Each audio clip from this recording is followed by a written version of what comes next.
Slowly but surely, you see him rotating towards Brittle Bastion, the static launch pads. There's tons of mobility options for him. Try to figure out where he does want to go. Obviously, the zone is also going to play a little bit of a portion, almost like a mirrored zone from that last game. Instead of the east this time around, center towards the west. So for teams that may have thought they got a far pull last game, this time around, they can hopefully make some adjustments to get there just a little bit quicker.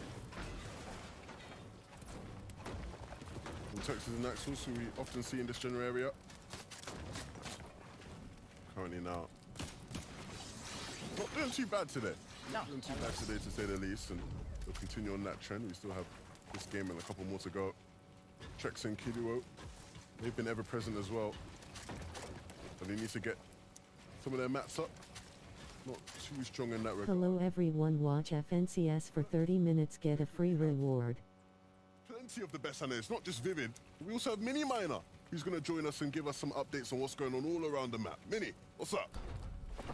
Thank you, Levin. Now, of course, we saw Vidil and Mr. Savage winning it out of spawn, and now this allows them just to chill. They can claim this capture point, getting the visuals on anyone that could be lurking nearby, but of course, those extra heals as well. We see Mr. Savage, of course, with that kinetic blade, as well as Vidil, who also has one in his inventory. I'm excited to see if this duo can replicate the success they've been having.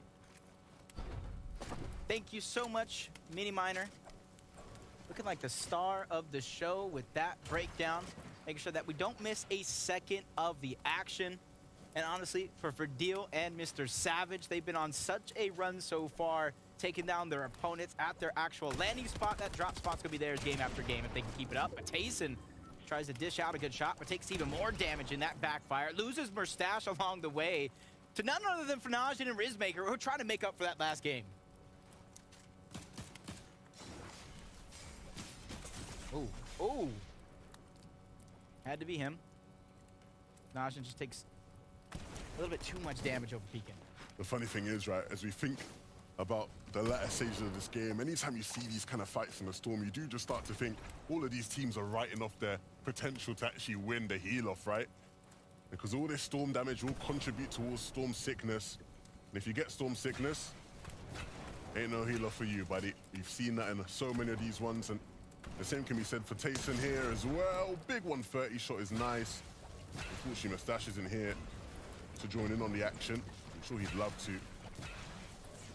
But again, it's Tayson. He's the best, isn't he? So I'm sure he can handle it all on his own. The question will be, will he be able to find more hills? Luckily, there are two floppers there that he can use. It's a huge find. Maybe small, maybe floppers. But for Tayson and his survival, that is a huge find. You see him not instantly popping that second flopper. Trying to get the most effective, optimized amount of HP out of that one as he tries to disengage. Got to imagine, at the very minimum, grab Mustache's reboot card as he tries to go to the nearest reboot van. A little bit of a replay to see how this one even began. Mustache getting a little bit ahead of himself and hits its own box. Panache with the first shot, 185, making it that much easier for Maker to get the knock. They finally cleaned that one up. And here's Tayson just fighting back, tooth and nail. Maker goes down and now ends up in a 1v1 situation. And look, the team that won the heal-off last game, Malabuka and Thomas, you've got to think, the chances of them winning a heal-off in this game, probably not there. Deep in the zone, taking Storm 6 unnecessarily. Well, maybe not unnecessarily. They've been forced into this position, you'd think. Either way, if they can recover from this game and salvage something, they're just going to have to play for elims, really, you'd think. Got to imagine the same thing for Mustache and Tayson. For them, their game time or pizza party begins very, very early this time around. So even though we're talking about the possibility heal off going right out the window for some of these teams, hey, I've definitely seen stranger things happen, especially if you're able to take out the right players at the right time. But only time will tell if that's going to be a possibility. And on over to the team Mini Miner was talking about moments ago. From the capture point to the southern portion of the map, trying to go ahead and rotate towards the slower side of the zone. They at least have 6 splashes on the back of Mr. Savage. Got to be something similar on Vidil as well. Trying to set themselves up. You got to imagine they didn't take too much actual storm damage as Mr. Savage takes a couple tags towards the side. For them, They have multiple win conditions in this game, but the more prominent one is going to be that heal off towards the end. Yeah, and I think many people will be very, very happy about how they're doing. The Savage fans will be rising. The Vidil fans will be celebrating. Hey, look what I found. This is my thought process. And Jerky picked up. Jason got picked up in the feed as well, so Oof. that's going to be tough there for the reigning champs in this one. Stash and Tayson, though, trying to fire back. Taking down Robob in the feed. Twee and Jalen having a much better time. This one, they already got that overclocked pulse rifles. They have highest elevation in the sky when it comes to the Rift Island. You can kind of look around literally almost all over the map and try to pop shots with the red eye. That's what you see Jalen doing, boxed up at the edge of that Rift Island. Tayson's down. Mustache, you saw him pick up at least one elimination. You can see him try to grab Tayson's car, but he gets tagged, unable to really utilize multiple charges of that ODM gear to try to close the distance and get out of the zone as fast as possible. But since he has to wait for it to kind of charge up yet again, he's going to go ahead and pop that big pot before he sets his show on road once more. The roles reversed. Okay. Tayson had to do the solo job. Now it's up to Mustache. Jalen and his teammate has a huge height advantage. Can I join and watch with you? So much damage. Does have the chug splashes, but he would have wanted to save them for later down the line. And now he's just making space because he knows Stompy's going to be on the offensive and JJ2's on the other side as well. This is going to be a very tough fight for Mustache to win. They have plenty of heals to be able to stay in Storm and fight him, but actually opting to move away. And That's true. it might have costed them because Mustache, with that pistol in hand, is so dangerous. Instead of them now being able to sit comfortably on the edge of zone. No, right now I watching this then ending straight away getting ready for Mario movie after this. Defending champions go down. And the speed bump in their road gets hit. Stompy and JJ2 trying to have a little bit more smooth sailing for themselves, but JJ taking a little bit too much damage, no shield, which is why you see Stompy making sure to kind of spread the love, give him the extra slurp juice so he can get his shields and HP back on up. They know Mustache is still there, popping the splashes, and every time a splash pops, they know he's weak, and they go in. Send Mustache back on out to the lobby, trying to add more to their total. Nicely done. Mustache tried his best, but his best was not enough under the circumstances. Juriki. Okay, will you stream the item shop if you want? Mustache was in trouble when he 2v1'd. For a second, I thought he was going to be able to hold on, but couldn't quite do it. Ju in a very similar situation now as well. Will he survive, or will Romic be the lead to his demise? At least he has the Medness. Backside is up. Do I hear a reboot band going off? As I listen carefully, at least somebody's trying something cheeky on in the distance. Yep, it is going to be towards the gas station on the bridge. Not too far away from where Ju is currently positioned. That's Robab getting a second chance at life thanks to Wax. That's a team that you don't want to give another opportunity to in a game that's already this far close to the end. But will they really be able to get back into this game? Once they get towards the zone, they're going to be here. Wow, that's a W teammate. Such a congested side of the zone. There'll be so many players waiting for them. They'll know that these guys are scuffed. And they'll just hold and hold and hold until True. Robab and Wax have nothing less to hold on to. You can really see in the leaderboard right there. Second. Taking a and risk in a third place 2-tick storm to are reboot. down and out. So either Mr. Savage and Verdeel are going to extend their lead even farther, or Smokey, Juice Fishy, Pixie, and Della are going to have more of a fighting chance to reach to the top of that leaderboard. I think both things are true. Yep. And both things can be true, right? Nice, Mr. Savage is first, all right. Because they weren't looking too hot when we last saw them in this game. Della and Pixie, though, are looking very nice. 756 above. But how you get Storm Surge? How did they get 756 above? So many other teams in the lobby are fighting for that surge. Mini Miner, how are some of these teams gathering that surge to have a much safer rotation towards the end game? That is a great question, Jacob. Now I have the answer. Jalen and Twy managed to claim the Rift island. And of course, we can see them building all the way up on top to get some surge and the high ground over the rest of the lobby. Of course, they do have these overclocked pulse rifles as well, so they can rain down fire, and we can see Keep grinding. right now. I'm not gonna lie, I'm sensing a bit of biasness here from Miniminer. Yeah, every opportunity he gets to wax lyrical about Jalen, he seems to, I don't know. Someone needs to, you know, check what's going on there. We're gonna see Miniminer and Jalen on stream later on today. Nah, jokes aside, honestly, I love a little bit of, I wouldn't call it a Cinderella story, but an underdog story. Thanks Laker Sass. Make sure to like and subscribe. Playing, giving anybody a chance to change their lives through FNCS, through these major competitions. Look, Miniminer's boy Jalen getting a limb in the feed, so look, he's waxing lyrical about them, but rightfully so. They've been performing so well in this game so far. And they have the loot to deliver a top-class finish to this one. And Robab and Wox weren't quite able to survive. We asked that question after they rebooted. Unfortunately, it was answered very quickly. Fiber and Artist, the team that took down Queasy and Veno, will they be able to deliver a good game given the opportunity? It's not very often you beat those two off spawn twice in a row. I'll say that not once but twice. Outdropped. It wasn't they just beat him in a prolonged fight either. They were actually just outdropped altogether. Karmi Might be in trouble. not only is he below when it comes to Storm Surge, taking so much damage to the zone, and luckily for him, there's a little stand with fruits and vegetables towards the outskirts. He's gonna try to munch on a couple of those. And I guess my mom was right. Fruits and vegetables really do make you big and strong. I don't know about the big part for you, Jacob, but nevertheless, Karmi is still in this one. Joke's on you. I just eat the vegetables. Of course not, of course not. Look, Banyak isn't alive, and we usually associate the big solo clutches with Banyak, so this is Karmi's chance to show that he isn't just being carried in this team. He Like and sue. when needed. But it will be hard because he's only down to wood, and there is a team right above him, and it's the top dogs of the lobby right now, Jalen and Tweet, who have been doing a lot of work.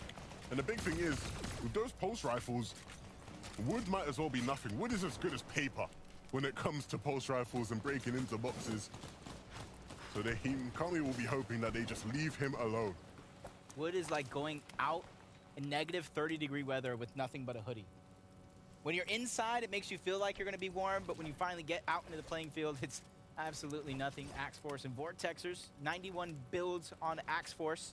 So plenty of material for them to work with, as they got a little bit of journey to get to the zone, but for them, there's not too many teams that are nearby, not too many teams. Those pulse rifles are a huge difference in FNCS. Perfectly right. They can get there rather quick and try to gatekeep everyone else towards the outside of the lobby as Vortexers just trying to go ahead and use those chug splashes, get them as close to 200 effective shield and HP, knowing how dangerous the rotation could possibly be. Dixie and Della, who were looking so good earlier.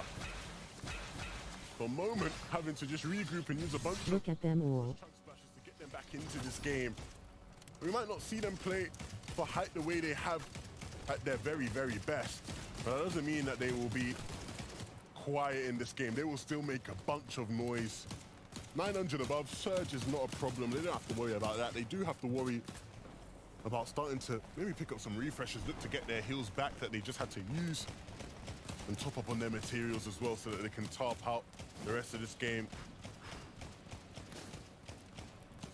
Alvi, Swids, 203 above the damage threshold. Not too far of a rotation for them.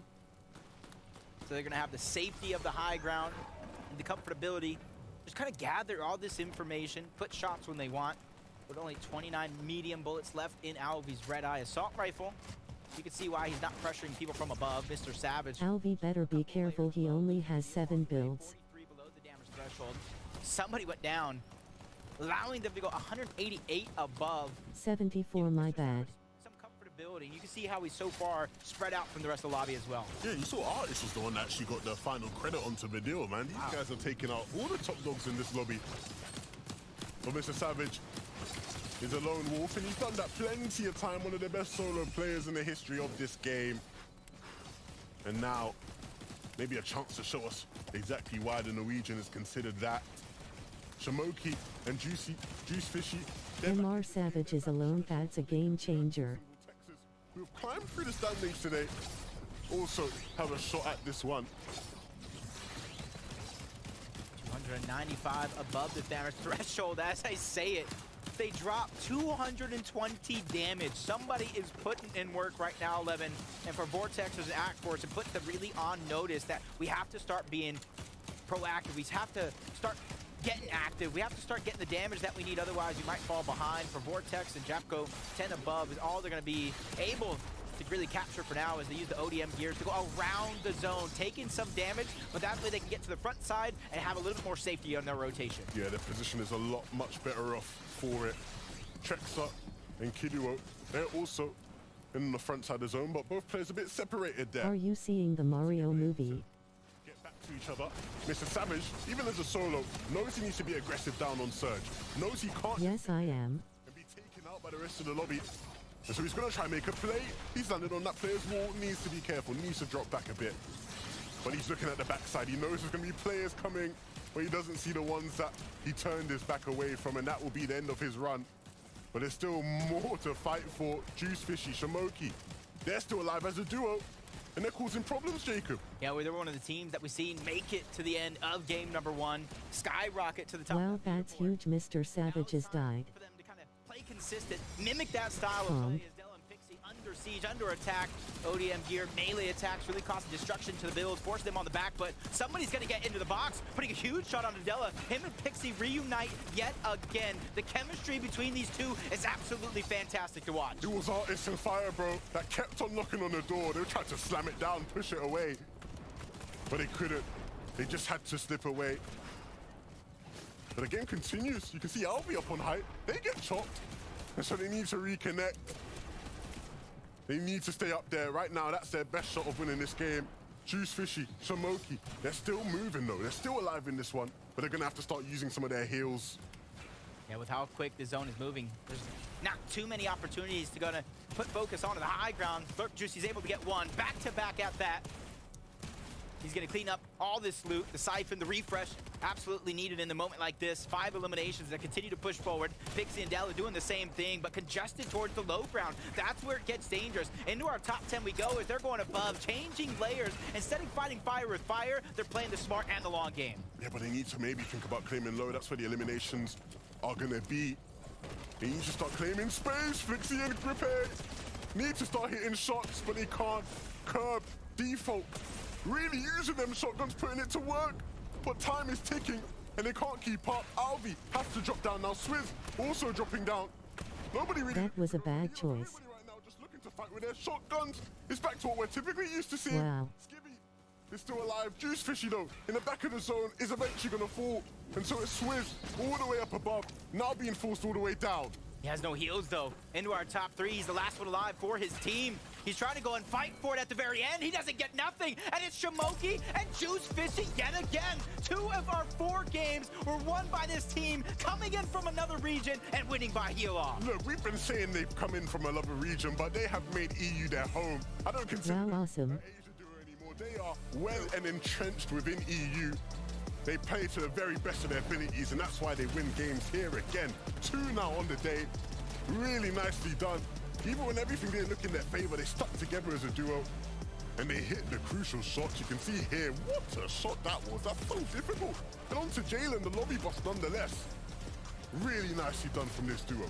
Getting a siphon this late in the game kind of counts as an extra heal in the inventory. The extra 50 HP that they're able to get, especially in a moment like this, especially for Juice Fishy. He's the one going down and causing destruction for everybody trying to play heal off. That is back-to-back wins. I say back-to-back, but games 1 and game 4 won by these guys doing that exact strategy. Vision and Juice Fishy take game 4.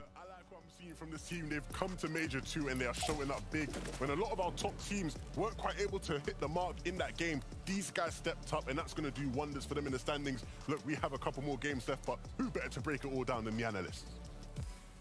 Thank you guys so much. Want to take a moment here to introduce SPG, our special guest hanging out. That's crazy. This FNCS is heating up. Fire, fire, fire, fire. Got himself another victory royale there. Of course, it did happen with the heal off, but this feels a little more traditional Fortnite than we're used to seeing. Yeah, dude was fragging right there. Little combination team play. You have the one teammate just absolutely popping off there in the end game. Then you have the other teammate playing a little safer, keeping all the heals in your back pocket just in case he can't frag that hard. Yeah, look, Slurp Juice Fishy was not even having to utilize that legendary Slurp Juice. He was just slurping up everybody else's health with the refreshes, and I think that it was just an excellent job of weaving in between all of those build cracks wherever possible to connect those shots, because again, aim is everything when it comes to closing out. Yeah, and it feels like a lot of these duos are trying to figure out a similar strategy, right? A lot of them seem to be focusing more on this kind of heal-off meta, but others are saying, I don't want that anymore. I want to be able to push and be as aggressive as possible. It's kind of what we talked about before this last game. SPG, do you feel like maybe some of these duos are looking to implement more aggression? Do you think maybe there's something else they're looking to do?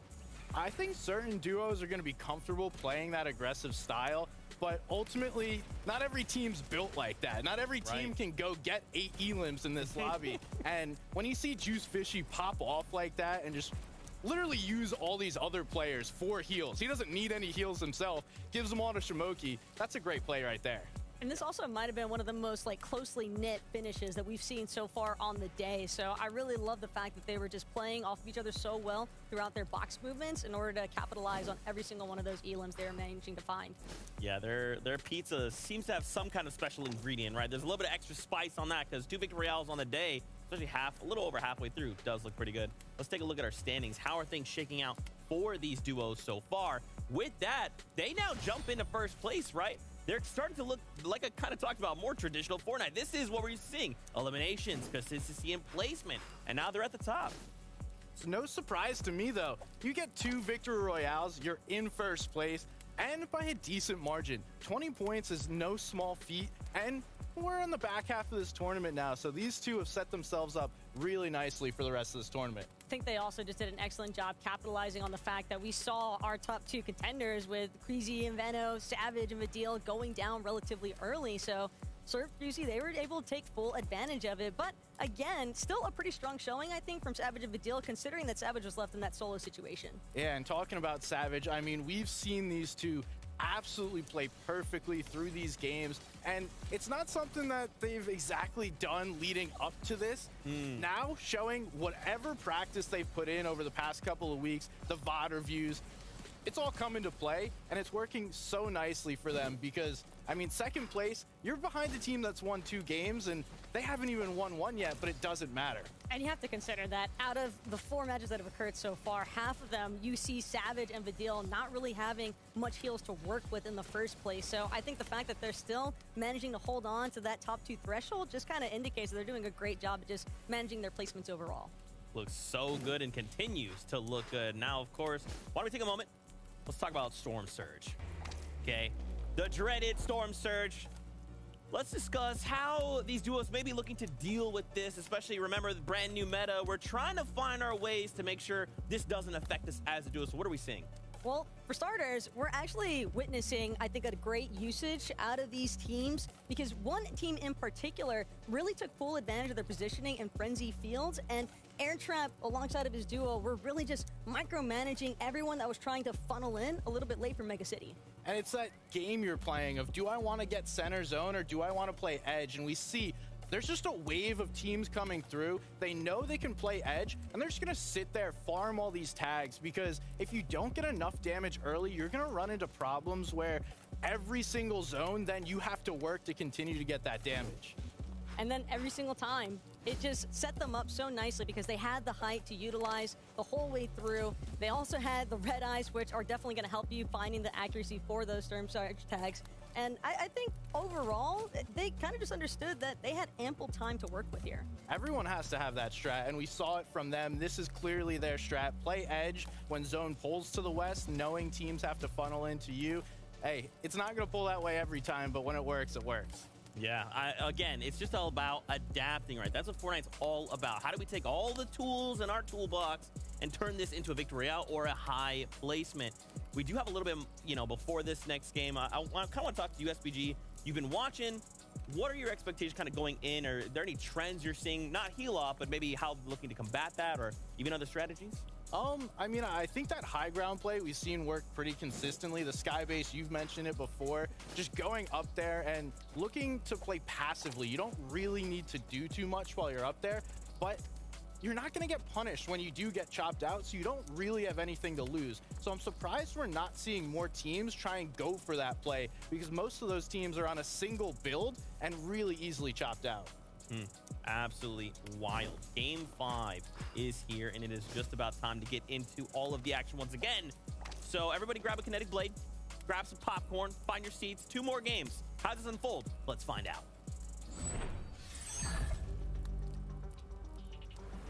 This is it. This is what we came for. The top of the leaderboards is claimed by Shamoki and Juice Fishy, and they've done it by winning 2 victory royales out of only 4 games. Yeah, they've been one of the best teams to watch throughout today's games, and I think there's no surprise why they sit currently in first place. Why they've been so impressive throughout the past couple of seasons we've gotten the chance to watch them. I'm very impressed, but look, there are still 2 more games where big shakeups can certainly happen. Yeah, and I'm going to be looking over toward Kenjutsu's. All right, while where we dropping, I'll tell you we're dropping into game 5. Over on that side of the map, back-to-back times. They weren't just beat, they were out-dropped and outplayed. What's going on with the drop map? They got to fix things up, and the time to do that is now. Can they improve off spawn? Can they finally just survive? Who would have thought they would be losing off spawn the way they Here have? we But a chance now go. to make amends is here in game 5. And Kenjutsu will be one of the last places where people get the chance to drop, so I'm sure it'll take a while for them to actually land. Maybe a couple of seconds. You can see them probably just jumping out just about there. Let's say this is Naku and Dan. Amos. Illian over towards this house. Instead of a straight 50-50, it's to get all the loot, whether it's a floor loot or a chest. Dan's going to be the first player down in this game overall, forcing Naku on the back foot. And luckily for them, Amos didn't get that kinetic blade straight off the Sorry, rip, wrong so person. gonna have some chance to try to run, Very interesting create some drop. separation, create some distance between him and his counterparts, but that's not going to be a possibility. I'm not gonna lie, I think I just saw Thomas HD go down in the Yep. feed, yeah. To Ziandi, Malibuka down as well. That's over at the racetrack, I believe. Ziandi and Ugo is switching up their spots seemingly, and now causing chaos for some of the best teams in the lobby. What? Oh my goodness, what is going on here? That was Definitely the 6th place team going down. No Busia down. See every single day. A lot of our top teams, or at least a lot of our superstars of the region, seemingly going down right off of their POI. That's my arena drop. The question, Queasy, Vino, are they going to switch it up? And they have this time, lasting just a little bit longer off spawn. Queasy has that legendary Havoc pump shotgun, so he's definitely going to be able to pack a punch, but this time he's going to use the ODM Mythic Strike to try to break some of the builds, allowing Vino to try to get in and close it out that much quicker. Sorry, everybody. Jacob's actually colorblind. It's epic. It's not legendary. Legendary's the gold one. I wish you could see the smile on Jacob's face. Vino winning off spawn here against Fiber and Artist. Finally making amends for what went wrong. You know what I think? Tundra and Queasy are goats. Let's see if they can survive. I think of all they've done, so many great things, so you would imagine that would be the gold rarity.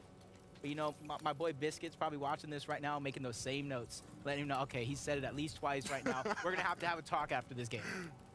Look, they're not going to name a POI after you, mate. You can calm down. Either way, Shmeki and Gabix over at Lonely Labs, they've been contested all throughout the day. And here, after seeing them with 2 limbs, I think we know what just happened. Yep, picked up the win over towards Lonely Labs off spawn, which is very, very nice for their chances. And they did it quite quickly, whereas in some of the previous games, it took them a while. Mustache and Tayson over towards the north side of Slappy. Over 100 points outside of first place.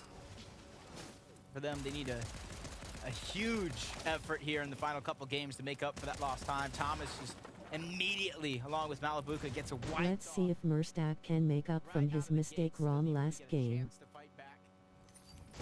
One of the teams in our top position on the leaderboard as well, gonna go down, which kind of opens it up for anybody else outside of the top 10. There are spots up for grabs. At the end of the day, right, you want to finish as high up as you can, as all these players are playing for series points. And so It doesn't matter where you currently sit, you just need to finish the day higher than where you are now. Which is, I guess, a very obvious thing, but just something to keep in mind when you see players making certain decisions, making all-in plays, Nagi and Itchy. Hey Legends, why no mic? Actually pick up Alvi. And this is a duo that was very, very deep in that last game, almost winning it, so to see them go down so early is not ideal whatsoever. Alvi getting taken out. Will his duo be able to make a Don't wanna talk over commentary. in the midst of a fight? Something I feel like I've said so many times over the past couple months. Okay. Big shots being fired as they go up, out, and around these builds. Try to keep some form of advantage here in this fight. Jaco, Skydoon just taking two different angles as well, making it that much harder for Walks to try to survive. We did see Robab go down, so he is a solo trying to make magic happen. And luckily for him, he gets help of third parties, fourth parties, beginning to shoot shots and get their own tags for Storm Surge, which is obviously forces Skydoon and Shaco back down, which is allowing Walks a little bit more freedom, a flexibility maneuver around. His decision with that flexibility is try to clean up the damage that somebody else put on his opponents. Walks is no stranger to hitting big shots, but he'll have to hit a massive one. You can see it. Robab is dropping loot to him to be able to use in this fight. I doubt he'll be able to get a revival. If they let him have it, I'd be very, very surprised. But he is maybe actually gonna get it off. They've not really applied much pressure. Maybe a couple seconds away. And yeah, he's able to pick Robab up. And so now we're 2v2 once again. And I'm sure he'll be feeling very confident. Walks dropping down to try hit a shot. The window edit won't find anything, but a repeat. Doors now whipping out. Ju and Ryzen have walked on in, and Skydoon is going to fall as a result of it. What Robab and Walks thought was a miracle turns out to be a nightmare. They even get their elimination stolen away altogether. Wow. Ryzen and Ju get both of those and more as they take down Walks as well. The only one they didn't get went on over to Shaco's, who got sent back to the W third party. Got some points Wow. in this game. At least he progressed just a little bit, which is all you can really ask for, because a lot of these teams, what are they fighting for? They're fighting for those series points and their placement on the series board, leaderboard for the next 3 weeks. These teams will be fighting through different rounds of FNCS to make the finals. Where you place at the end of each week's finals, you get granted those series points. And so for the players who didn't quite make it to this round, if maybe your favorite duo didn't make it here, there is still hope for them if they can rack up the series points in the next couple of weeks.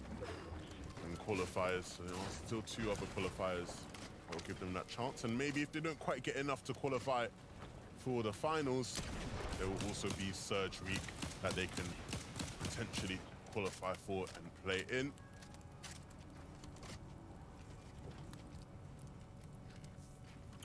These fights are so tricky over towards Mega City.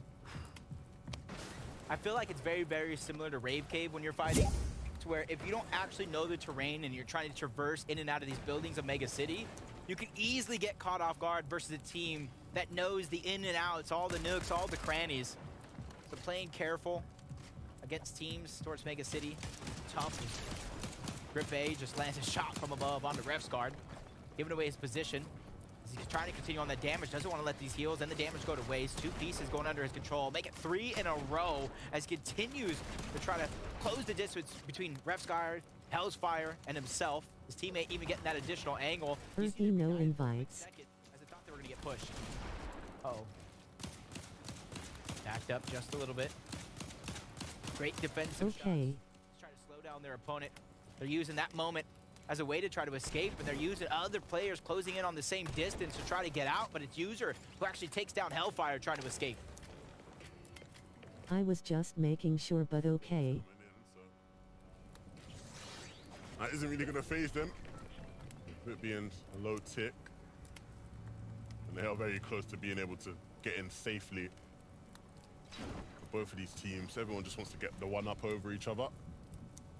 Rescott patiently waiting for somebody to waltz through that door and make that mistake.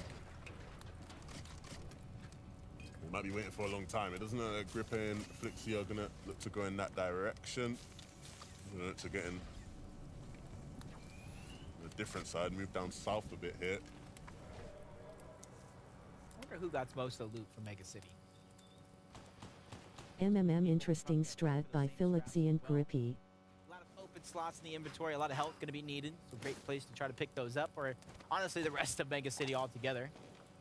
One of the biggest POIs we've seen in all of Fortnite. There's Minnie's boy right here, Jalen and Sweetie, trying to have a better performance. I love how we've just designated Jalen as Minnie's boy. That's his man's right now. They're going to play right after this, right when they get back. Hey, look, he's got the nice little logo up of his Twitch channel as well. He looks like he has a nice studio altogether. You see those sound foam panels. It's got a nice setup. A lot of bright lights though. Hopefully they don't distract him from the task. Also, if it's with Legends, if someone spams or spam invites, I can time them out. Cash that you see there, Skivvy and Bacon, that might be in the way though, so it could be something hard to do. W set up Jalen. They're not the highest base, so they have to be careful, right? Mustache is blocking his back while he takes shots onto whoever that is, and a couple of headshots being connected as well. A decent trade for Mustache. I feel like I didn't even see him. Yeah, that's why they're the best players in the world. They've got some of the best aim in all of gaming. But there is a harder angle for Mustache to see since that player is on the higher elevation, right? Whenever you're the player that's lower down, it can be a bit more difficult. So for Mustache to even hit the shots he hit is quite impressive. EKR though, along with Link. Have a little bit of elevation. There's chug splashes for later in the game. We've seen how impactful. They're literally game-changing the way this one plays out in the end game.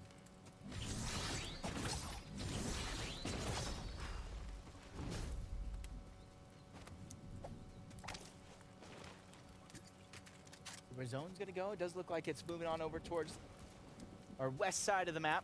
Similar zones so far as that previous game as we continue to move towards the west. Where the next one goes, nobody knows, but for some of these guys, hopefully they're gonna make the proper choice to see where they're gonna be forced to rotate in next, as another elimination is gonna be picked up. That's Jerky and User, who take down Slove.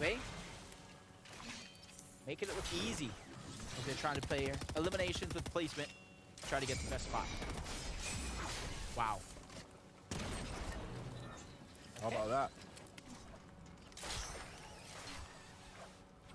That is one of the uses that we've seen, and one of the more devastating ways to kind of take advantage of anybody that might not see you coming while using that ODM gear.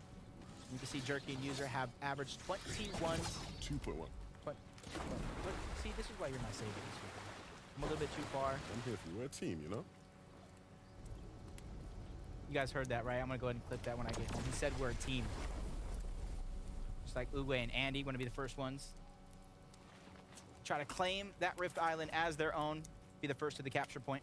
Last time we saw them try and do this, they got taken out, right? So this time around, they ain't got to worry about Pixie and Della up here waiting for them. They can just claim this for themselves. And they definitely need the loot upgrade as well, because what they're working with isn't the snazziest by any means.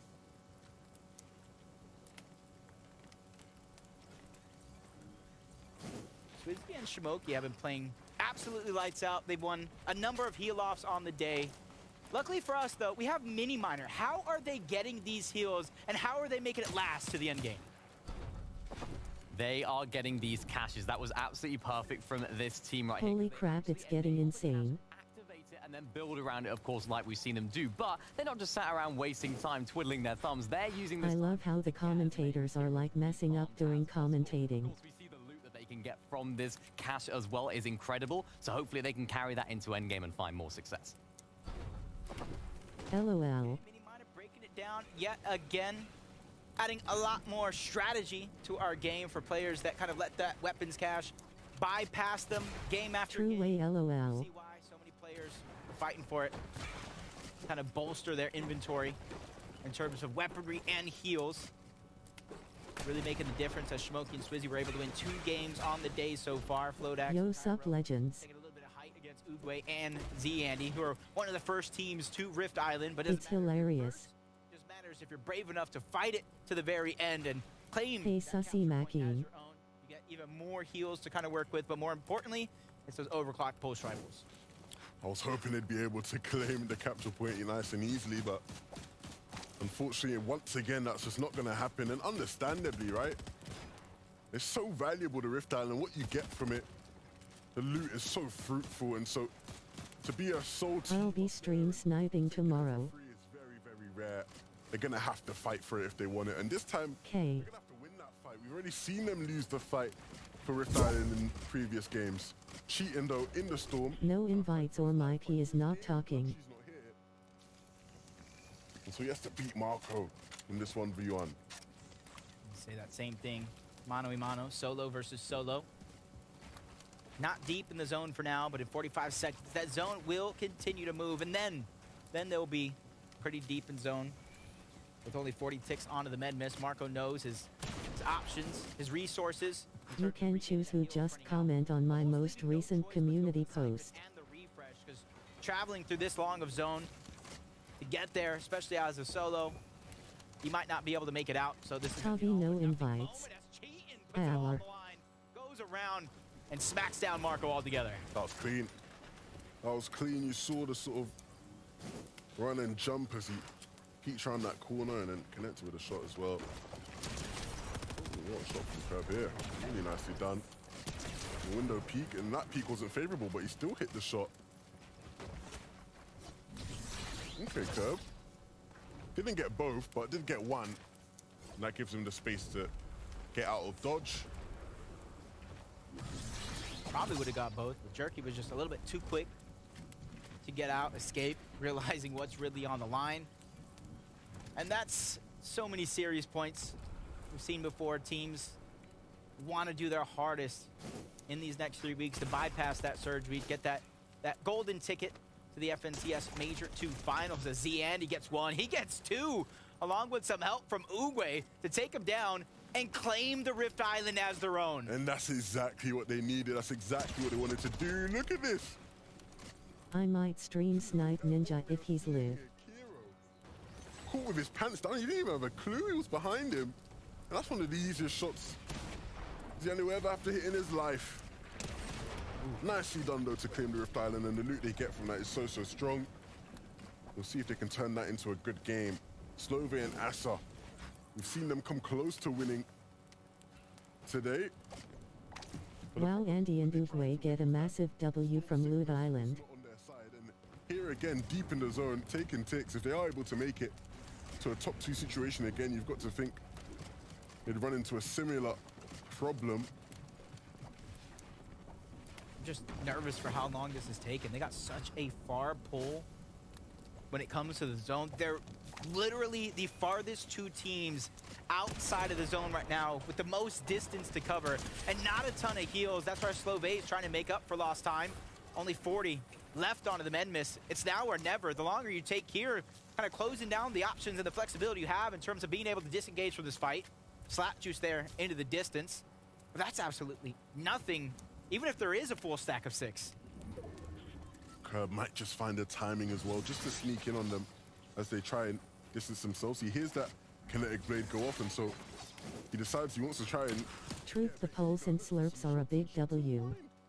Not a bad chunk of damage being dealt there, and it'll give him the space to reboot as well. That, if anything, is the most important thing for Curb in this situation. He gets to stay alive, and he gets to reboot his teammates.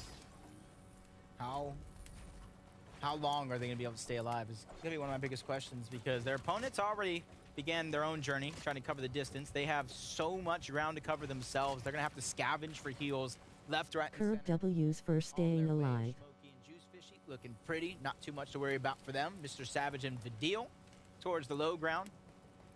Max Mats almost to the heals that make me wonder. Vidil just has big pots and shields. You got to imagine Mr. Savage being his true other half, making sure they have some HP that they can regain later in the game. And you got to imagine a lot of these teams, a lot of these players are able to carry those boxes of pizza later on in the game because they're simply saving the augment. They're not activating it until the late portions of the game overall. Yeah, Mr. Savage and Vettel still alive, yes sir. Major one, right? A lot of people would save for mythical munitions, try to get that mythic pistol in the endgame situation. What's the reward you get? Seizing this major, they're saving it so then they can pop some pizzas for the heal off. Queasy and Veno It's been a while since you actually got to see them this deep into a game. Unfortunately, Emoticon. spawn a couple times.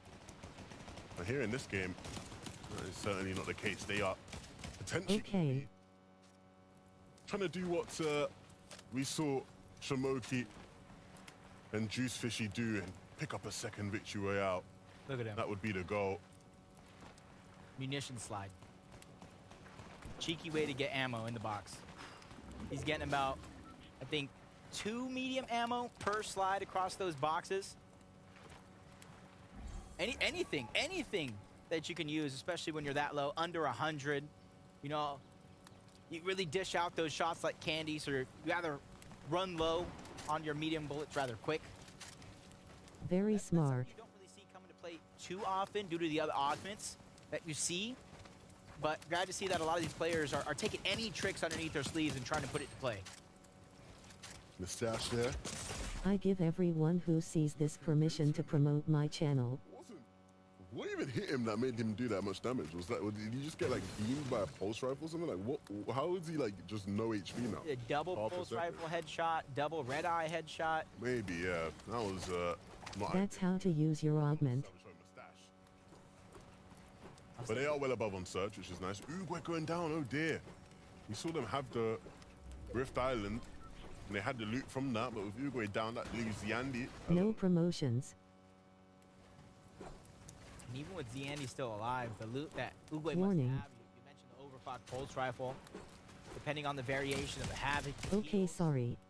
It's like finding a loot llama just lying around, and a second chance depending on who's able to find the lucky loot. As Jerky has It's okay. pump of his own.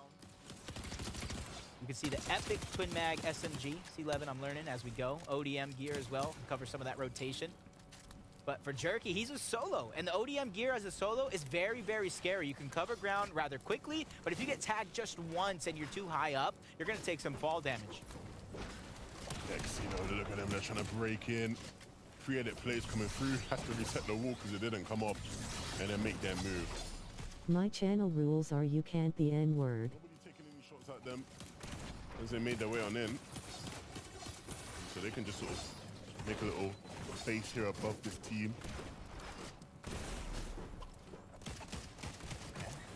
That's it. Oh, you see the pre-edit coming out. Yeah, they want to make it. They want to do it. They see an opportunity. They see an opening. I don't know if Drew will be expecting it. They make some noise now, and so No language like that in this stream. But he just has to hide. He's hiding in that corner. I don't know if they saw him. I don't know if they saw him. He's just trying to hide. He's clearly vulnerable. They clearly didn't. It's just what happens when you're just too quick for your own good. Quickly look. You need more rules, Con. And that's a wood cone too. Just take a couple extra seconds, try to assess the situation, especially with how far you got up until that point. Tayson's left alone. Him and Merstash are just playing a game of tag. You go as a solo. You go as a solo. Your turn, my turn. But when it comes to Tayson's loadout, it's definitely one that can get the job done. Yeah, and I think regardless of how this day closes out for this team, as the reigning champions, there will be respect on their name. I think anybody who's not familiar with Tayson by now, he's considered by many the greatest Fortnite player of all time, and rightfully so. He's won so many championships. But what's become a key feature of Tayson in recent seasons is that he doesn't really turn it on until Tayson flexing FNCS pickaxe. Okay. Lol. he activates GOAT mode and performs when needed. Over here though, Jacko Truth. and Vortex using those kinetic blades just to find new elevation, a new position in the zone as it continues to move. And nobody I'll really make a established community post on rules. right now.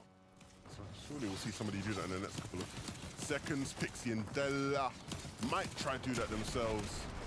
Stompy, JJ2. Gonna have to use some of these heals here. Bit of damage taken needlessly. Yep. That's what we're seeing. It is Shamoki, Juice Fishy. They're the ones building up this game. Consistency is key. And when it comes to this meta, I think I found a team that might have Soon. lockdown. And the best chance is to try to go back-to-back. I said it last time, even though it was the first and fourth game they win, they're trying to prove me right. They're doing all that they can to help me out. Shout out to them as Mr. Savage goes up and immediately back down. Shields just getting dropped off, just like his box getting destructed from all I over wanna know angles. to build Trying better. reunite with View. And In just a few seconds, they do. That looks scary for a moment for these guys. Two experts, but no strangers to this amount of chaos. I wanna know to build better. Stompy gonna be forced to play solo. Had to pop the pizza because he needed the HP. And so even if it isn't gonna be Just practice on creative. I'm bad at building. I can help with that. Because he needs a zone pullback will help him here. And Stompy will definitely benefit from the zone pullback. It means he doesn't have to travel as far to get into the safe zone. Okay. Pixie and Della aren't up above, but here on this mid-ground layer, can they find actually anything? He's looking, you see him hunting, he wants to try to spot somebody in these builds. Gakpo, oh dear, he's been caught out. Vortex towards the low ground. Using some splashes, though. A little bit of HP's gone, just trying to make sure he's up to tip-top shape, or as best as he can possibly be. Mr. Savage and Vidil. Not too many heals on Vidil, just 35, and comes to the med miss. Tayson outlasting a lot of the chaos, outlasting everybody, even as a solo. 4 splashes, a legendary slurp.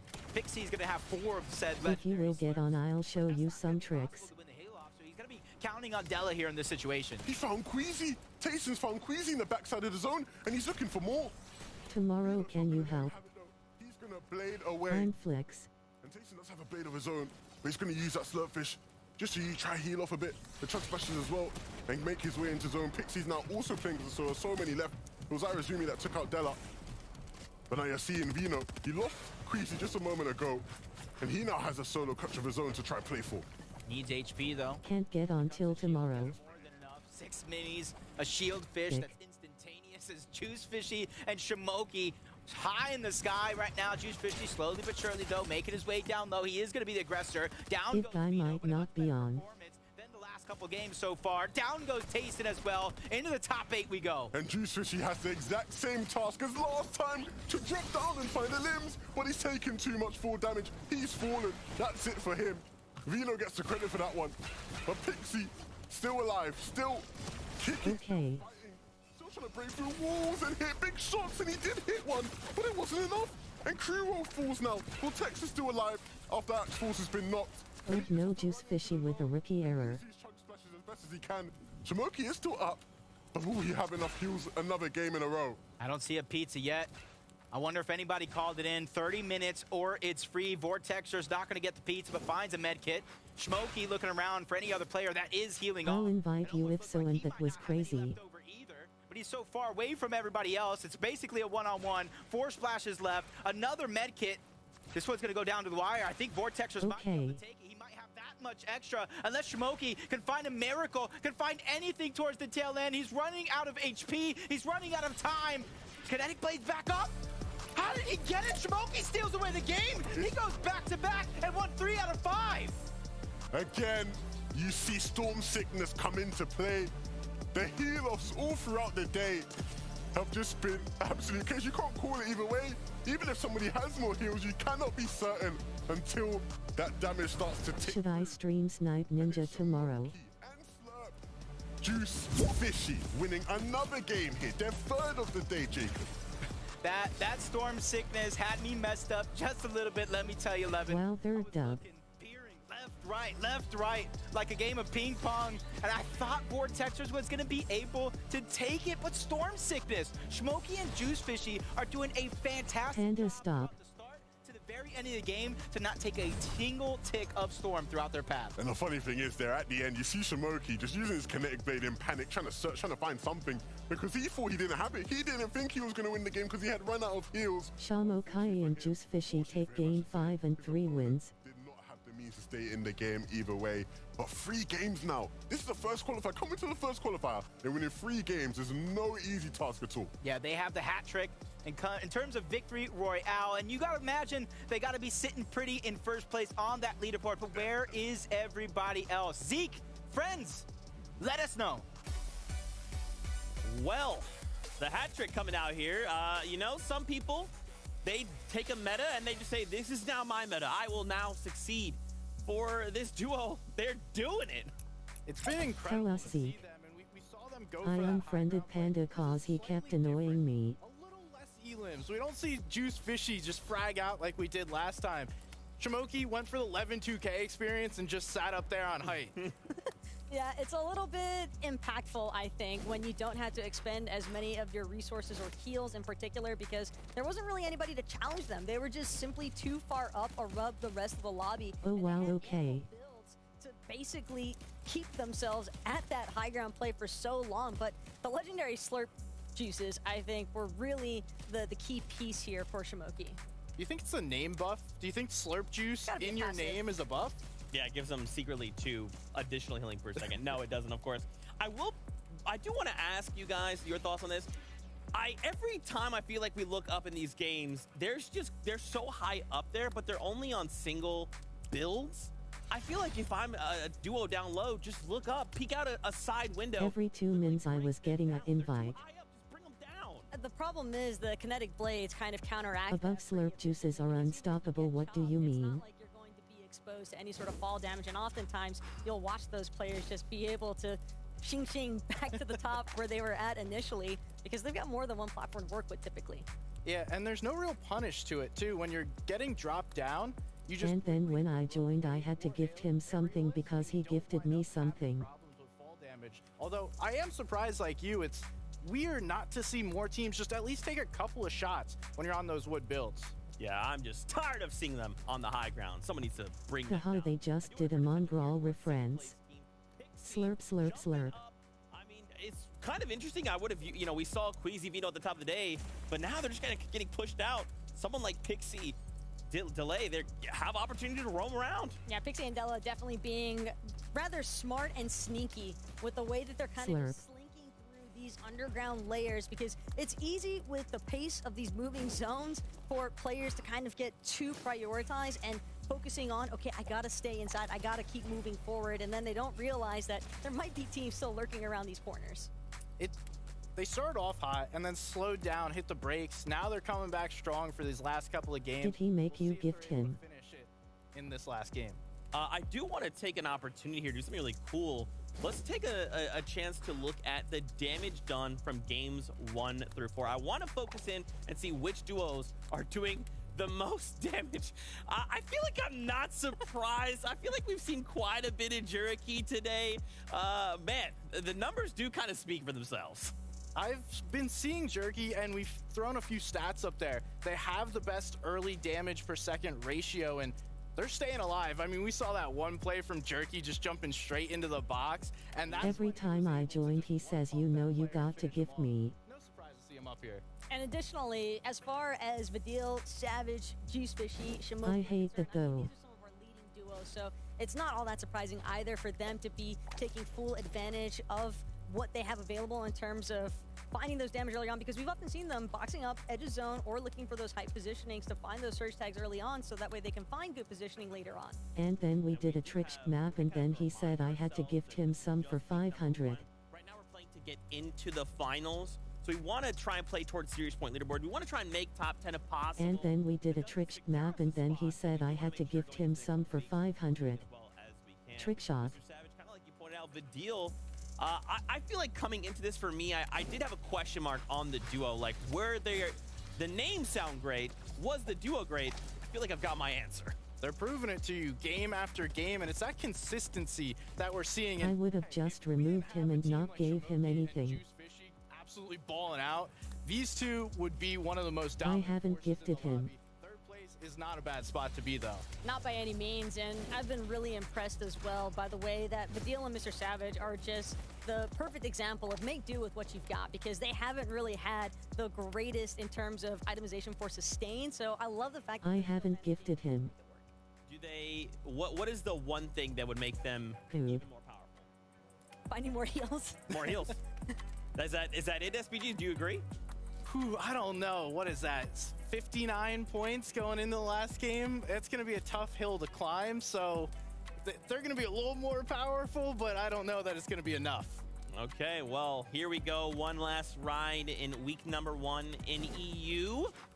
I know I don't want to go either, but this is just how it be. But it's okay. We have one more game to ride out before we All he gifted me was something for 200 bucks. jump into the final game of major number 2.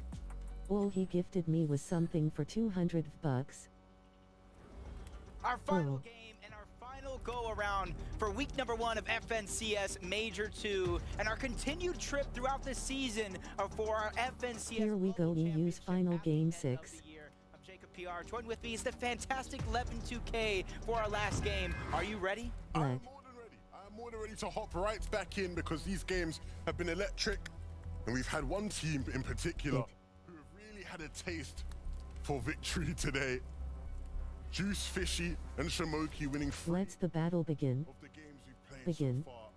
Stud hour. One of the off-spawn battles that has been very interesting to watch. Queasy and Veno, one of the top teams in all of the world, have had their fair share of struggles off-spawn. They lost 2 of those games, 2 of those battles. It's not as 50-50 this time. They've not been out-dropped per se. But it's Firebro and Artis have caused them so many issues here. Even though they didn't necessarily get out-dropped, they change up their strategy of their drop altogether. Instead of going for the highest point over towards Kinjitsu Crossing. I'll be grinding creative tomorrow. Try to play inside of the building. But Buffly, Queasy, and Who Vino will join me? that epic kinetic blade, so they get the 3 different charges. Firebro is at least going to find the ODM gear to kind of break through the builds. And in a POI like this, break into Maybe the builds for could me. be very, very rewarding. Who will and it join could me? not be, as Vino just takes the highest point at this current location and does so much damage as he looks down low. Shield bubble is going to allow him to kind of play with his opponent. Fires down a shot as he drops down as well. Him and Queasy, though, doing a good job of the bait and switch to stay on top. And there goes the first elimination and drop by Vino. Queasy and him hip to hip right together to try to use their teamwork to make the dream work. And they get another elimination and a huge off-spawn battle win in Game 6. All these fighting W Vino. in between, in and out of the shield bubbles. It makes me feel like I'm watching Zero Build or something. The way these guys are dancing around there. Off spawn though over towards racetrack. Uruguay and Ziandi last game shocked the world by beating up and putting down Thomas HD and Malabuka. And you can see there they've taken down. My Wi-Fi is messing up so bad today. And Malabuka Maybe really me. stand a chance against these 2. Not here in the last game. That will put their run to an end. I don't know who, Who it will was. join me? Pink arrow right there. My Already Wi-Fi is stopped messing right. up so bad today. So much Wow. damage on the flank of Malabuka. He didn't build himself a full box, left him susceptible to the third party. And that was Uguay and Andy who take advantage of that little bit of an extra helping hand, either inadvertently or not. Kind of nets them 2 more points to their total. And a whole POI to kind of loot up, just like Mustache and Tayson, something you don't see every day. Southside of Slappy Shores looted up the little bit that they wanted and immediately began to rotate on out. You got to imagine how much is actually left over for Tayson and Mustache to grab up. Dan and Nako have had their fair share of off-spawn struggles today. Trying to make amends here in the last game. The last game's all that matters, right? It doesn't matter if you lost 5 games in a row. If you win the last game, you're a winner in some capacity. It's the only thing people remember. So at the end of the day, Exactly. have some resemblance of being right.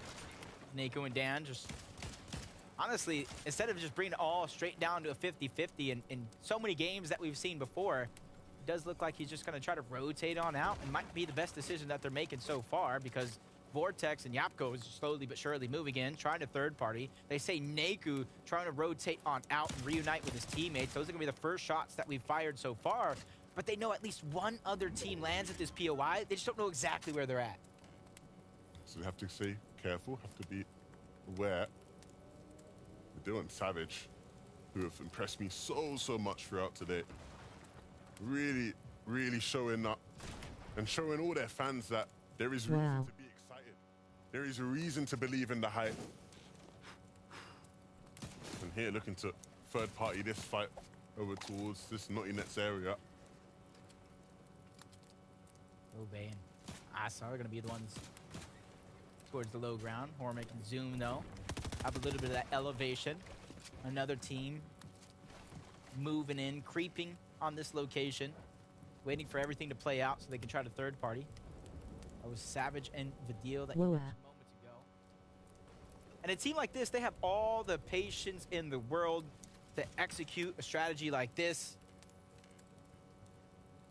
And they're just going to kind of wait it out for now. I said that. There goes the distance. Wait no more. My goodness. Savage just like flew past him. I don't think he even has a clue he did. And now taking shots backwards onto these guys. First zone, though. Not too much to worry about. Feeling each other out, trying to get some cheeky Storm Surge tags. When it comes to this zone, even though it's still very, very early on, we got a slight southern-western lean. Gotta imagine it's gonna continue going that way, but Jalen under siege, under pressure, he goes down. V and Bacon trying to do what they can to clean up the elimination. They're at least gonna be able to get one onto Jalen, but Twee's gonna be able to escape for now. But for only so long, he gets taken out with a couple shots from the red eye. That full duo is sent right back to the lobby here in game number 6. Unfortunate to see Jalen and Twee go down. Hopefully this is not the last time we see them here in this round of the FMCS qualifiers. Hopefully we can see them again here in Qual 2 and 3. Nevertheless, it's the end of the road. And it might just be the end of the road for Wox and Robab here as well. Wox has to win this fight against Chapix, or should I say Uguay, if he wants to stay alive in this one. You see he's just not backing down. You gotta imagine Robab possibly hitting a shot on his way down, and that's Wox just trying to clean it up. But you hear the splashes towards the low side. Plenty of them at that, but doesn't matter near here nor there because he gets tagged up big time. A huge shot from the epic Havoc pump shotgun. Dealing a huge amount of damage, which gives Wox so many options here. Continue to put down the pressure. Try to follow up on the damage that he put out, or use the damage. Use the fact that Uguay has to heal to try to disengage. Wox, I said earlier, he hits hard. He hits hard. You're seeing here some of the old guard of Swedish Fortnite against the new guard. I can play for 30 minutes. But they're not going to allow this to be a 1v1. Whoever that is in the distance taking shots at Wox, they want to get involved in this fight somehow. Why should they have all the fun? They're slowly but surely trying to close the distance, but Wox spots it out. Tries to put down some fire to defend himself. Make them think he might not necessarily be a solo, back him down, but they're going to keep their distance, but they're going to keep pressuring as a couple more shots are If my gonna come FN in. works. Use another big pot. A lot of resources being used in this exchange between him and Uguay. The user and jerk. This is getting interesting. 11,000 damage up until this point. You're seeing how they're picking up. 100%. Cormac's gonna go down. I imagine Zoom on the other side, going up against Jerky. You hear the fight being finished up rather quickly. Both of those players are gonna win their respective fights. Gotta win your ones. Gotta win your ones. You gotta trust your teammate will win their ones. The winners. You should do this more often. But they just have 3. Can they win 4? Can they win 4? Almost want to challenge everybody at home. We're gonna play the honor game here. You guys know if you guys were right or wrong. Make the guess now. Look, if they were to win 4, it would be history here. I would, but FNCS is just Stradum. The last team to win 3 Starting. in this round. Starting. Dasha Manabuka in Chapter 3, Season 2. So they've already tied, right, in terms of, you know, making history. Okay. But can they make their own record? That will be the goal in this game. But no real pressure needs to be applied to them. All they have to do is have a somewhat decent game and they should be able to hold on to first place. And that will do wonders for the series point leaderboard. Vortex. Using the I'm back. here to get into the box. Absolutely perfect. We have a whole highlight reel of those sort of elims today. We've seen so many of them. It's just Con join up. since it's so new and so early on in the season. My it's FN not is messing up. something you really expect coming time and time again. I kind of compared it to the grapple gloves of seasons past, but it's only if a grapple glove can pack a punch. That's what the ODM gear is at this point. I saw your comment. And even more charges. And Mythic. Downcast face with sweat. Vortex is just hitting those odd shots. So, I almost want to like test it out. I don't think you're the person to test it. Now, me and you are going to go in a game. Let's test it out. See if you can stop me. feeling strong right now. Just like Mr. Savage and Vidal feeling strong on the day. 6 splashes. But I'll try it. I like this stuff. Truth. Instead of just using the splashes, you know, med kits, vegetables, anything that you can find. Kind of make sure that you're up to shape in terms of your health and HP. Just like the basics of Fortnite, though. But we're going to go ahead. Why would Mr. Savage wear that style of Lara Croft? Once more to go ahead and break down how some of our teams are handling this pressure. Yeah, let's take a little look at 2 of our top teams here. We see Pixie getting that Keymaster Augment and actually getting himself a legendary Havoc Pump Shotgun. Will he use that later on in the game to pick up some big shots? We'll have to wait and see. Another one of our top teams, Mr. Savage, actually going into the Storm to pick up a Exactly. resources for himself. We've seen him do this a few times today, but he's actually trading that Storm Sickness damage that he might have to incur later for this extra loot. I love Mini Miner's breakdowns. He's making sure that no portion of this meta, no portion of this game goes unturned. That every single body strategy gets laid out. My FN is working. By Mini Miner. So shout out to him one more time to making sure that we're up on our game when it comes to Fortnite, especially this season.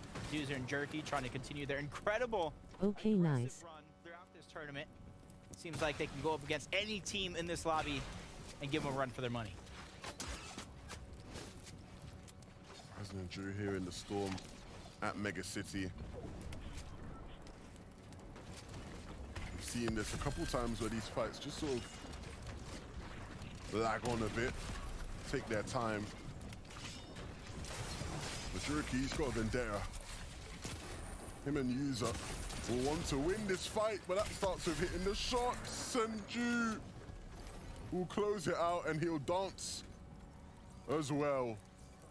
Insult to injury to close off today's games for Juriki and User. And using the charged pump shotgun, something that you don't see every day. You get it from an augment along with a flint knot pistol. So definitely using every single That charge is such a cheat as BR. Pick up as many points as possible, including Queasy and Vino. We saw them at the start of this game choosing to play inside. I invited you. Give them a much better chance to last longer. They continue to go towards the outskirts. That's their strategy here in the last game and in this one. Play towards more of the slower But I'm side still of on the zone, connecting where there's screen. not that much congestion at, and that's going to allow them to, or at least give them the best possibility to save as many of those heals as possible. Okay. It's just their style for getting Storm Surge. It's been their style for a lot of seasons now, right? They don't play Surge bases in central areas of the zone. They haven't done that. I mean, rarely ever do that. I don't think they ever will do that, right? They like to play Edge Surge, and they're one of the best teams in the world to play the way they do.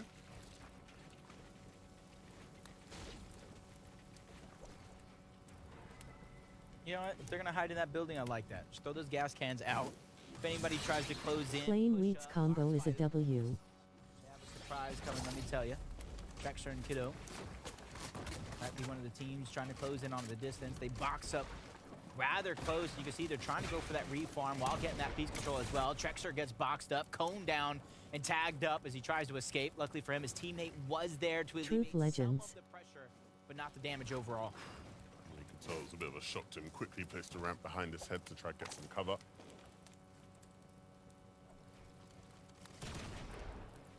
I'm still on it. What's wrong with me today? Elevations here could become tricky if they try to kind of burst out those box and land some shots on the Howie. Tinsy's just waiting in the wings with a different angle, but they're slowly but surely backing down their opponents. And for their opponents, that's huge because you can see them extending their boxes, building more real estate, allowing them more room to kind of work with, pop in and out of the covers, maybe get a cheeky shot.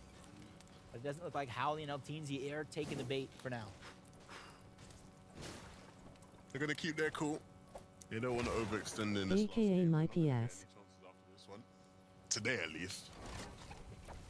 Could always qualify again next week, and you'd hope that they do. Well, Texas and Axels, who did so. Which team is winning final game, guys? Last time out. EMA just play WWE. Texas and Axe Force close by. Our team Who's left? is in the way of making history. They've already tied it. And that's a good way to kind of slow Restart your console, then count to 10. Force them to use those heals earlier on in the game that they would hope.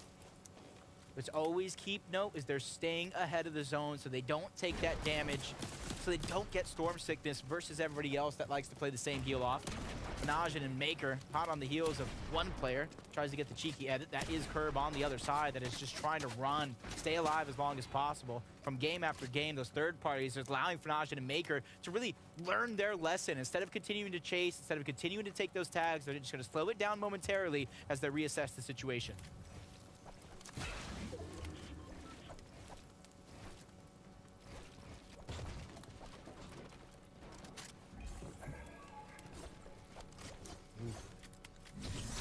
I might just go to force on a laptop. 300 above the damage threshold. Najin and Maker. They continue to look back.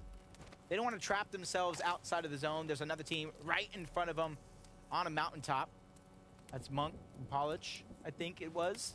Over on in the distance. Vino, Queasy on the whole other side of the map.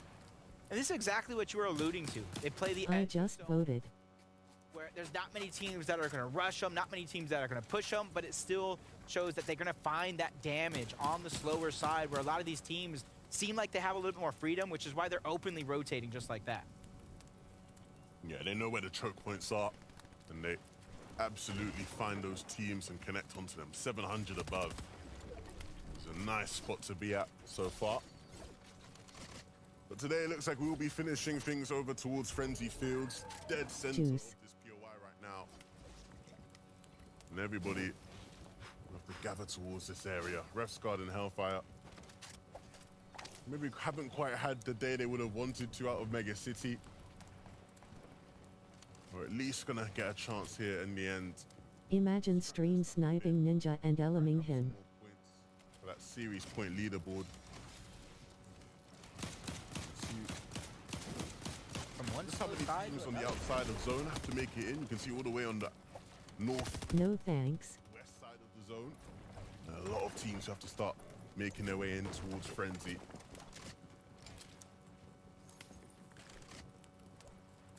So as everybody moves in towards Frenzy, like you're talking about, it's mainly a lot of those teams that are coming from the west. The I north might do part that of the or map. try. They're going to get a little congested. Queasy Vino towards the south. They got themselves an easy rotation.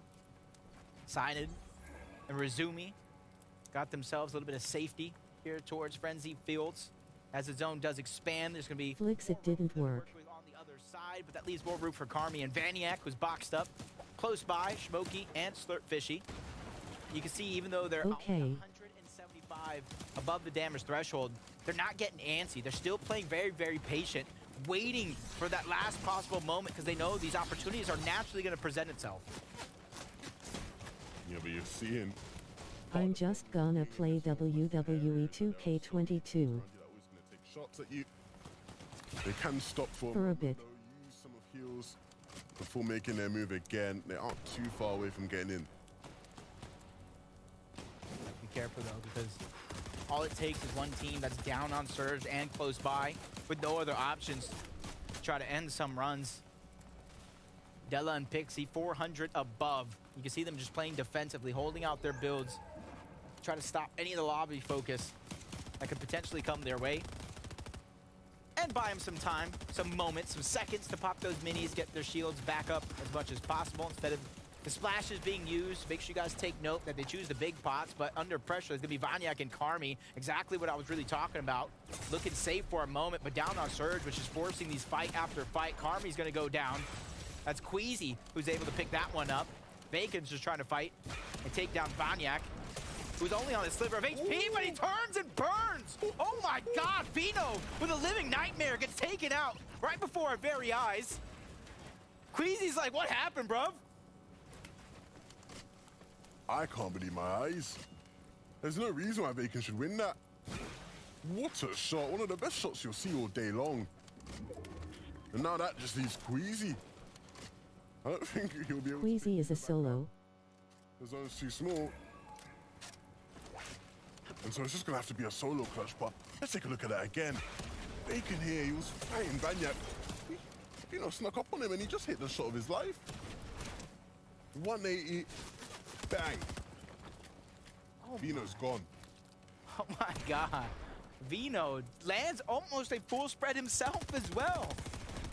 Maybe hitting just too much of the body shot.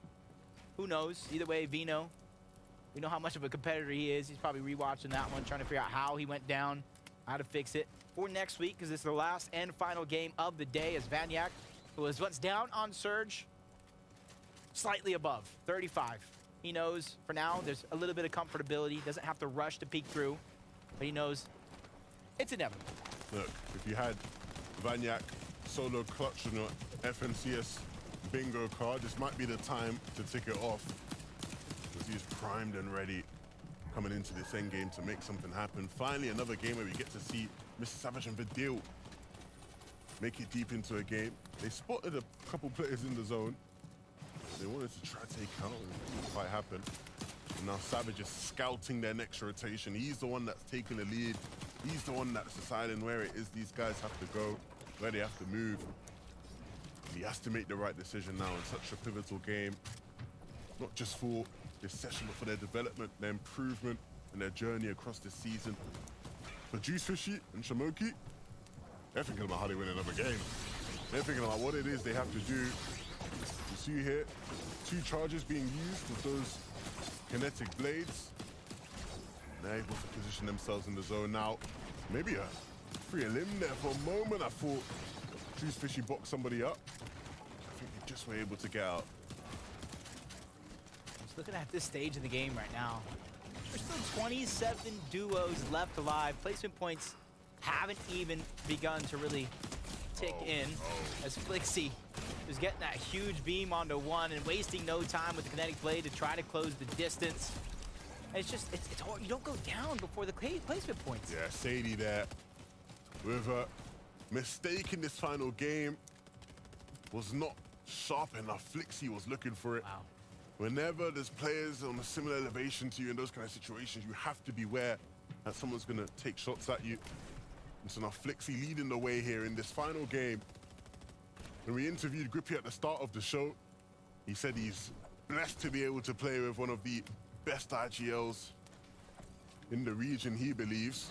So now it's time for Flixie to show just why his teammate believes in him so much. Queasy, all alone, does have some mats and some heals, and of course that kinetic blade.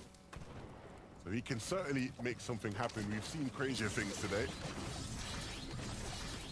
And because Vino went down before top 25 and a lot of those placement points, there are so many points on the board for Queasy and anybody, realistically, who's left as a solo in this game. There's going to be about 7 players running around as solos, trying to stay alive. Tien is going to be one of those. 49 below the damage threshold, though. He knows he has to start getting aggressive. 150 almost instantly as I say that. Puts him above the damage threshold. And I like this play. Instead of chasing around, trying to get the elimination, he's trying to stabilize himself for the rest of this game. Has to start getting towards zone. Juice Fishy doesn't have much mats left and doesn't have much HP at all in the tank. Shamoki left to solo clutch, and so it's not going to be the heal-off wins we've seen from them. But maybe we'll get something better. Maybe we'll get something a bit more fast-paced, a bit more entertaining. Maybe he'll just decide to take the game into his own hands and pick off everybody. 0 limbs so far. Let's wait and see how many he can claim by the end of this game. It's Sky Dune and Shakos up above on height. Do they have heals? Yes, they do. More than enough, or at least for this stage of the game, and trying to survive. As Shmoky's trying to do the same thing. Dropping low, going left, going right, tries to peek, sneak attack on the Vortex, but he goes down altogether. Into the top 20 we go. Really nicely done there from Vidil and Mr. Savage as they use their blades.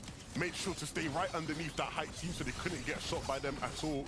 And Queasy doing a very similar thing. You see him making sure he stays directly underneath them, going unscathed, and now he can land peacefully and continue throughout this endgame. Skydune and Shakos, they have no vision of anything. They just have to stay up there and hope that their heals will be enough to win. But Vidil and Mr. Savage, they're both a duo, and they're both fighting and finding loot here. Yep. The only thing that's kind of went bad so far is too much damage to the Storm from Vidil. Depending on how much Savage has taken up to this point, maybe you kind of give him the heals, but he has splashes of his own. Many different win scenarios coming through some of these duos, but for Wheat, it's going to be a solo. Hellfire and Ref's Guard, you see them trying to push through and push every team back here as we get closer and closer. 11th zone moving. The next one's going to be the last as Deoxy gets 2. That's Pixie, that's Della, who go out at this stage in the game as they try to go above and up front of everybody else in the zone. Low ground so free here, they just have to claim it, and it falls right into their hands. He drops all the way down there. And if they can create a couple boxes, make some space, the world will be in their hands. You can see starting to move on now, and Hellfire's leading the way. Vidil is as a solo now. Mr. Savage has fallen, and so he has to go big. But like I said, Ref's Guard and Hellfire, they claim low ground, and now there's so many eliminations that are potentially there for them. They just have to keep on making space, and they'll find all these players in the backside that have nothing to really work with, but they need to connect with the shots as well. Yeah, they do, but Queasy, you see his win condition right before our very eyes. Zone's gonna close. Everybody's gonna be fighting it out into the top 10. He opens up a fresh box of pizza to try to out-heal. Over 25 placement points to grab for Queasy as Vidil goes down. He was one of our front runners here in the game. Top 7 we go. Zone hasn't even closed. There's still so much potential for teams to try to heal off. So many players still left alive. Look at them. A lot of them already trying to heal off. Queasy, you're not going to have enough heals to win this one out. You have to maybe just try and get into zone.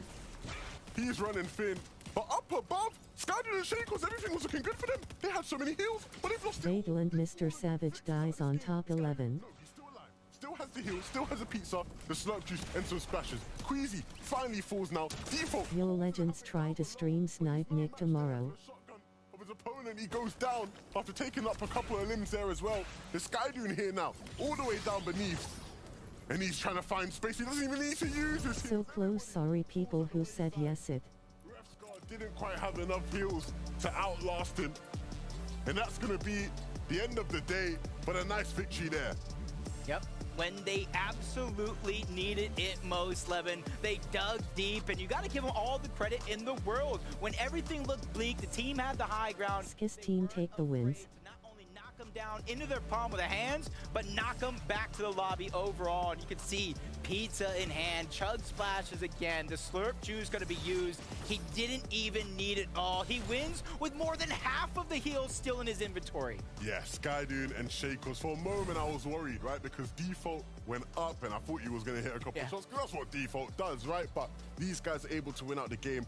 Again, not having to use as much of their heals, but it's because everybody started healing off so early, right? We saw so many solos win that game, and they just tried to heal off early, but they couldn't do it for long enough, right? The likes of Queasy were going for it. It didn't quite pay off. The duo that was able to hold on to hype throughout the end game are the ones that win the game. Yeah, and I like the way you mentioned solos, because I've seen so many players lose their teammates outside of the top 26 before placement points even began to rank in. So you got to imagine the leaderboard is upside down at this stage in the game. Luckily, we have Fortnite will never be dead. To close this out. The action is all wrapped up here in E. Wow. But we still have to do Hyphen. more things before we can say goodbye. And as Levin did point out, and we've kind of been touching on it all day, it's though we're seeing heal-offs happen, there is still a technical component. There is still a timing that you kind of have to adhere to if you want to pull it off successfully. Yeah, it's got to be that great execution. You have to know what each heal does. Splashes are 20, pizza's going to give you 30. You got to know what happens when you pop that legendary slurp juice, so it's the execution that matters. FNCS will never disappoint. Execution was even more crucial since he ended up losing his duo right at the tail end of this match. A little bit fortunate, though, for Shakos, given the fact that Skyden had ample resources available to make sure that he could sustain all the way through against the numerous solos that we saw trying to make it out in the end. Just always padding, too, onto one player. It's not necessarily making sure both players have a ton of heals. It's, okay, it's time for heal-off. You take everything I have, I'm going to put the team on my back, and you go try and frag out. And that's what we've seen time and time again today. It did seem like they heard you, though, Zeke, because we finally saw some of those teams down at the bottom in the lower layers just taking peeks up, and that ended up getting the better end of Skydoon and Shakos there. But ultimately, yeah, I think they're feeling pretty good as far as Juice Fishy and Shimoki are concerned, finishing on top. Yeah, and you know, all we got to do is take the action up to the sky, right? Let's just bring everybody down so we all have even playing fields. But one last time here for the standings. Now, do remember, we are currently playing for the series point leaderboard. So at the end of this 6 games, now we take all these points, we go, okay, let's play for 2 more weeks and see how all things shake out, and then we'll have a top number of duos heading right to finals. and then we're going to play one last round to fill out the remaining of the lobby. Now, of course, Juicy Fishy, Shimoki, these guys, I mean, they just put on a show for us today. We kind of talk about this. There's always like a meta, then there's a meta within the meta, or like literally every single week. And for these guys, they really put this and pushed it to its limits. Yeah, they're the meta masters. They've won today, and it's no surprise we've seen them do everything perfectly to take this tournament and put themselves at the top of the leaderboard. 3 victory royales is no small feat, no matter what is going on, but doing it on top of EU is incredible. And they're making sure to accumulate a nice chunk of series points, finishing with first place on week number 1 to boot. So I know they've got to be feeling pretty awesome with that kind of performance. At the end of the day, I think it was really just their time management and utilization of those heals that ended up solidifying them with that finish. Yeah, for sure. One duo we have to highlight, Gripey, we had an opportunity to talk with him at the very beginning of the show, and he seemed pretty confident, right? At the end of the day, placing top 6. That's huge. It is. Who won? You guys got a chance to speak with him, and just absolutely dominant today. Both him and Flixie had a couple of pop-off moments, so you love to see that dynamic between 2 duos just having a great day together. But you could see the numerous amounts of places that they actually ended up jumping towards the very end. No one, it's more like qualifying. The whole thing. They didn't let it get them down. They still managed to build the momentum necessary to perform as the game went on. And by the end of the 6 matches, the fact that they still managed to maintain that top 10 position, I think kind of just indicates that they just never let their mental get Panda. out of the picture. Yeah, and of course, When we do is the stuff every week, finals? right? So I feel like they have those learnings. They had them at the end of the day. Now we have to keep going, right? They really kind of like your point. They can't really Panda, slow stop. down. You guys think there's maybe 1 or 2 things they could improve kind of going in the next few weeks? As far as these duos are concerned, I think that there was a little bit more kind Around the end of May, I think. trying to not just let high ground be as free, but ultimately I think it really just came down to those heals at the end of the day. Yeah, and it's ultimately going to figure out how exactly did they win. And going back, watching Shimoki, Juice Fishy, and learning from it. Those VOD reviews are so important because only one team wins. Everyone else, now you got some work to do. Hit the VODs. Ultimately, you're trying to get top 40 for those series points. And they're all going to get some, but those top few places are so sweet. Yeah, for sure. Look at this top 20. I mean, if you told me some of these names would be here, someone like Murstache and Tayson, right? Once again, we talk about adapting the meta, how we're going to do that. I think for some of these duos, they really have to go back to the drawing board and kind of VOD review and say, what do we need to play for? Is it heals? Is it positioning? Is it Storm Surge? What are the issues? Murstache and Tayson, they've already got global championship on lock, so maybe not really feeling it as much as some of these other duos, but VOD reviews can be impactful. And I think that one thing I definitely noticed as far as our first place team is concerned is that they weren't really engaging, at least not looking to force any sort of eliminations. They were definitely just relying more on that sustain aspect and keeping track of their surge management throughout, so that way they could just prioritize positioning, staying safe, and then waiting until the end game to capitalize. Playing that safely, too, was so important. We saw the only time they really tried to frag out was when they would send that one player down to go get as many elims as possible when the game was about to end and you're ready to play heal off. One team we have to give a shout out to, I feel like this is just part of EU FNCS, is Queasy and Vino. Queasy, you would have expected, okay, Vino goes down early there, it's not going to be the best game, manages to get a top 5. These two find themselves once again in a top 3 FNCS weekly qualifier. It's amazing. That's why we have to talk about them, right? They are kings for a reason, kings of EU, and they want to show us that. They want to take it to global championships. They want to win, right? And to see them, even though they kind of did waver there for like the one moment, right? And then end the day in top 3. I mean, these guys are nuts. Venom might be having a little bit of PTSD when it comes to shotguns at this point, man, because that was quite the turn and burn to basically be on the receiving end of at the very end. But again, Queasy having the kind of methodical process that he does, I think, like you said, SPG, did a great job just making sure to close it out regardless and still holding on to top placements. In second place, Vidil, Mr. Savage. I mean, I started with a question.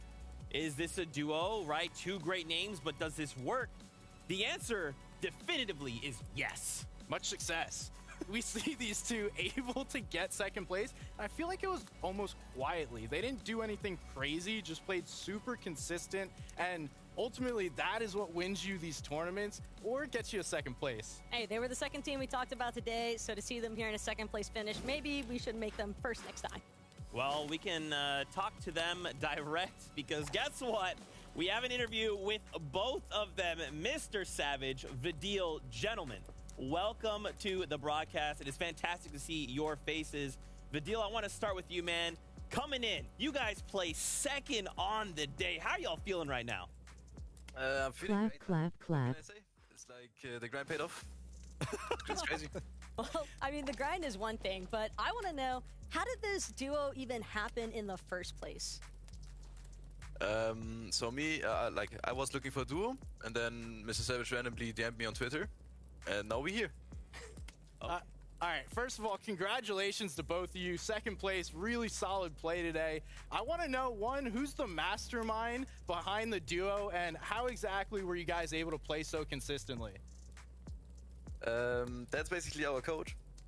He's the best, I think. He's the smartest, and that's why we play good. Okay, Savage. So why Vidil?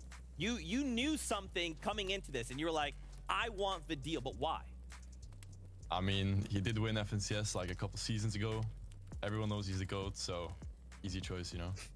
I love it. What role are you guys playing right now? Because I like it. It seems to be like a secret sauce you guys have right now, but like, what is that? Bro, can't leak, man. Can't leak. You gotta hold on to the strats. Can't leak. Come on. Okay. You crazy? I mean, you can't leak strats, but as far as like mental adaptability is concerned, I mean, I know that things can be a little bit controversial with every new season stepping in. So what's kind of been the process for you guys for making sure that you can still find these top end performances despite those circumstances? I like Mr. Savage not Just sharing a lot of secrets. practice, watching everyone that does good, and yeah, gotta give credit to our coach. Yeah, Alex. credit to coach, He's helped us out a lot, so yeah.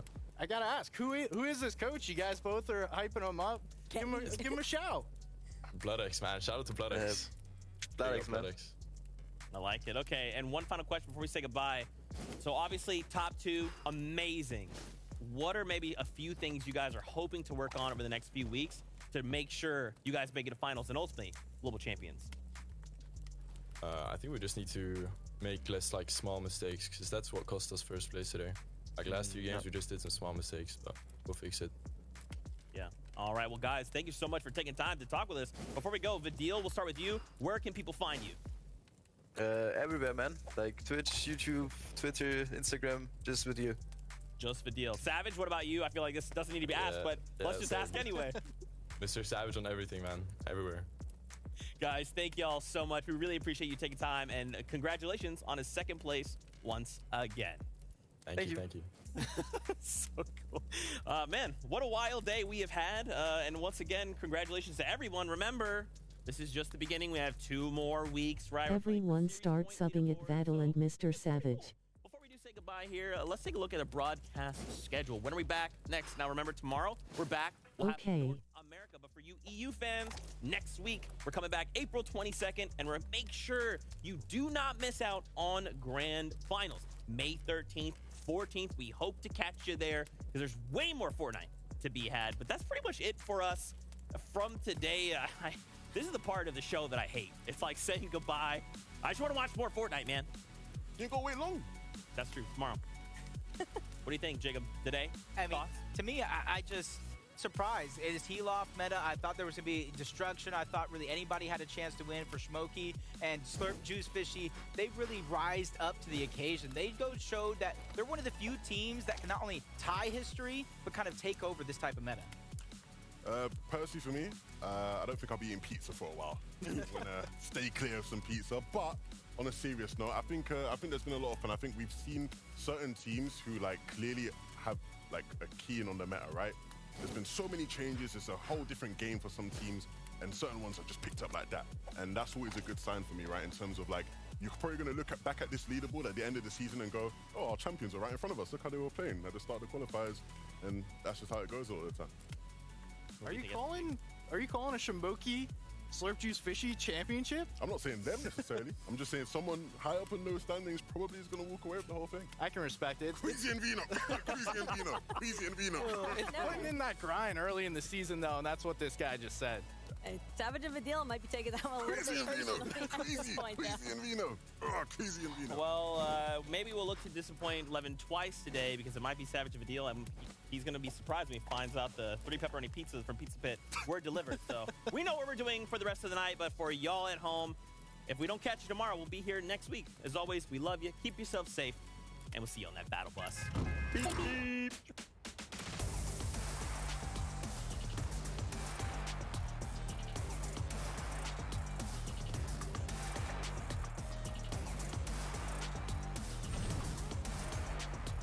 What a show. Gah.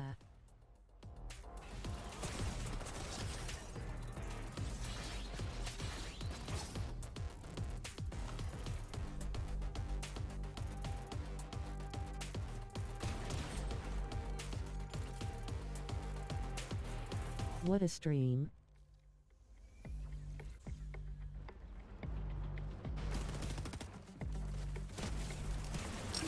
Well, did it for me.